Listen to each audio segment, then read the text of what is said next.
What is up, guys? It's Jimbo here, and welcome back to another review slash casual review. Today, we're talking about Hi-Fi Rush. It was shadow dropped on us last Wednesday. As of this video recording, if you're watching this at another time, then it is what it is. The game's out. Go play it. Yeah, it just dropped from us from Tango Gameworks. They're responsible for the Evil Within series and also Ghostwire Tokyo that came out last year, I believe.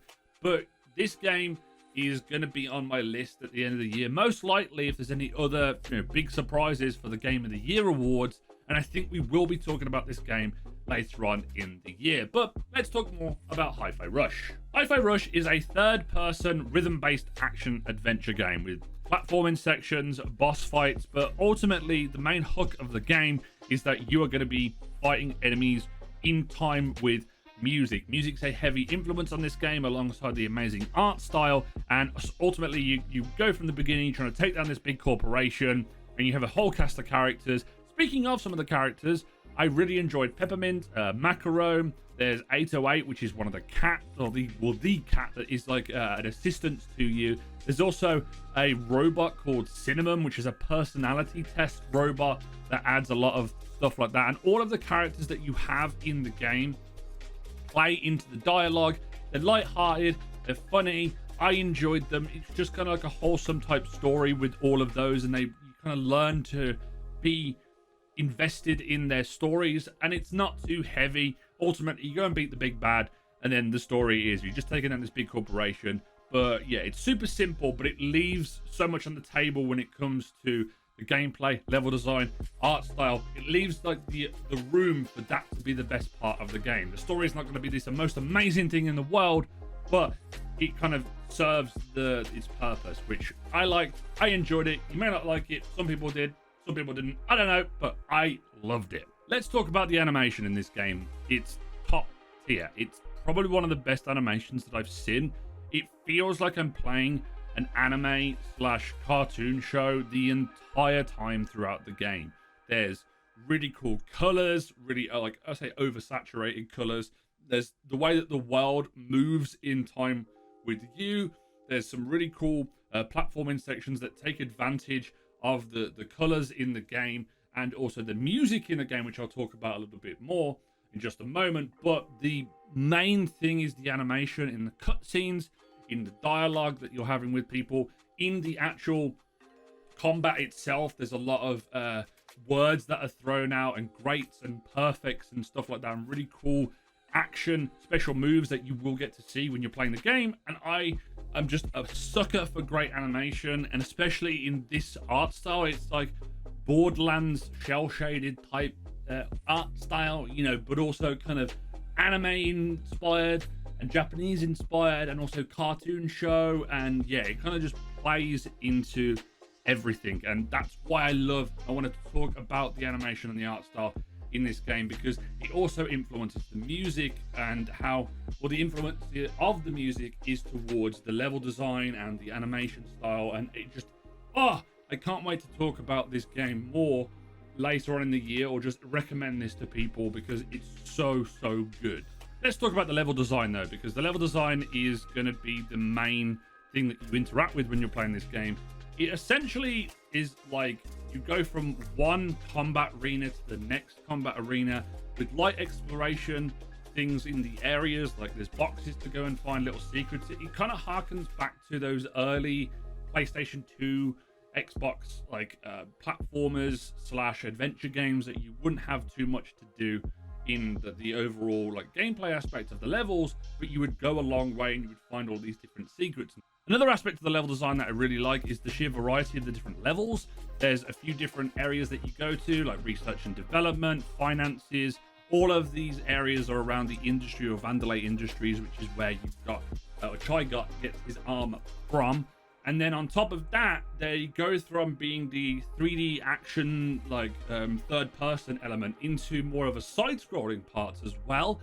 And yeah, it just gives you an overall different feel. It mixes up the levels a little bit more, and you will have like, it will kind of feel like you're going through a section to get to the next arena, then to the next arena. But then we go into the boss fights, and the boss fights are some of the best in the game.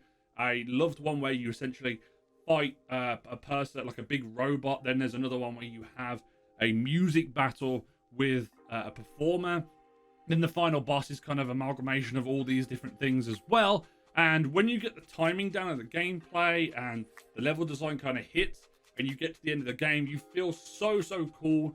And I loved how the progression went through. So speaking of gameplay, let's talk about that. Gameplay and music go tandem in this game. The music that is in the game I can't show on the channel purely because I'll get copyrighted, but there's some Nine Inch Nails in there. There's a lot of Japanese inspired music that comes from the studio themselves. There's also some Prodigy in there as well. Wolfgang Strander, I can't think that's how it's pronounced, or Gartner, I can't remember how it's pronounced, but yeah, they're in the game as well. Invaders Must Die is just a top tune for this game, and there's a really cool section where it kind of builds up and you fight a bunch of enemies to that music, and I absolutely loved it to bits. So let's actually talk about the gameplay and how it works. The game is built off a combo system that you will get, and you will earn like scrap in the game to get more special moves, to get more attacks, and these you can go to at any time and look at the combo list. And if you nail them, it teaches you about a on-beat attack. So when you complete a combo, if you complete the on-beat attack, it will give you extra damage. It will do like a really cool effect. There's one, if you just press X 4 times, it will then do and like an extra couple of attacks in front of you, like a sound beat to the music. Then there's also combos where you can put them up into the air, and this all plays together into the combo system at the top of the screen, or the score system.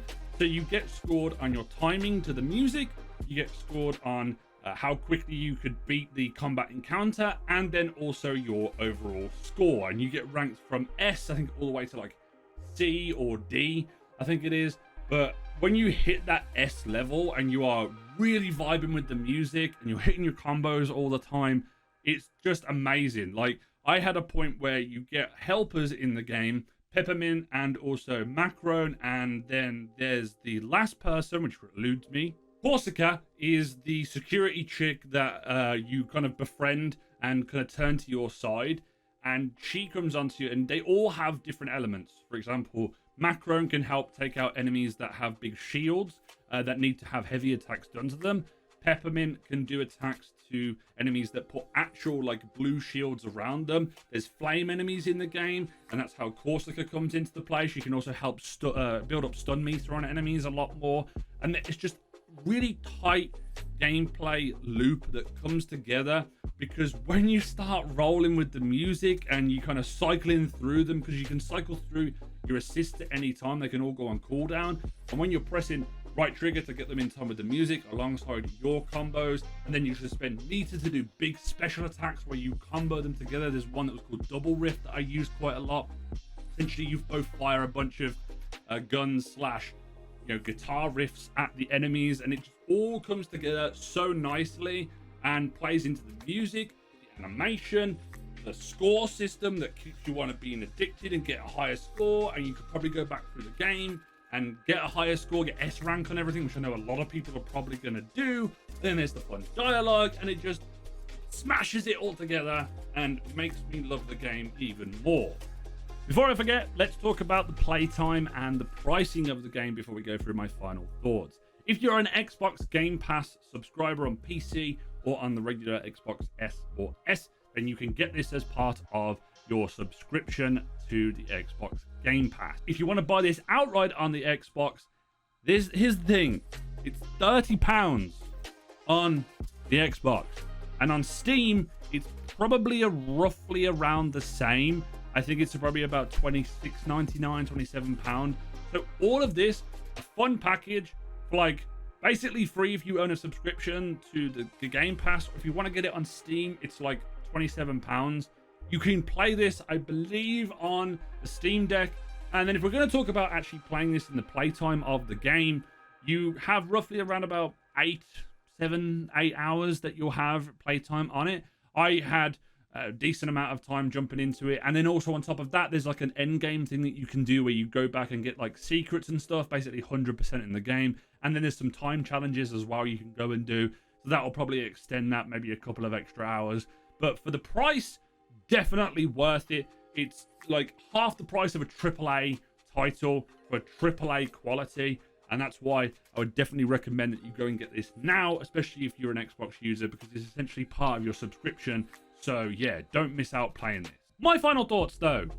This game is top tier. I cannot recommend this enough. I love music-based games, especially when they incorporate action combat. I played Soundfall last year, covered it on the channel, and had a blast. And this game is no different. It's got amazing reviews from everybody, and I can put my seal of approval on it as well, and recommend this to as many people as possible, because it may get lost throughout 2023 with all of the other releases that come out, but this is a game that released in January, so we've still got a whole year ahead of us.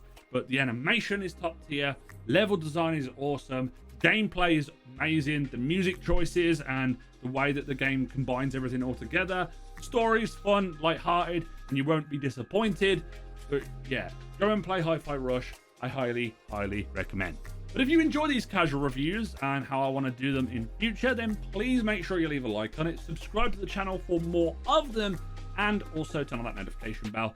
Tell me if you've played Hi-Fi Rush in the comment section down below. If you enjoyed it, if you have, that's goddamn awesome. But as always, this has been Jimbo, and I'll see you guys next time.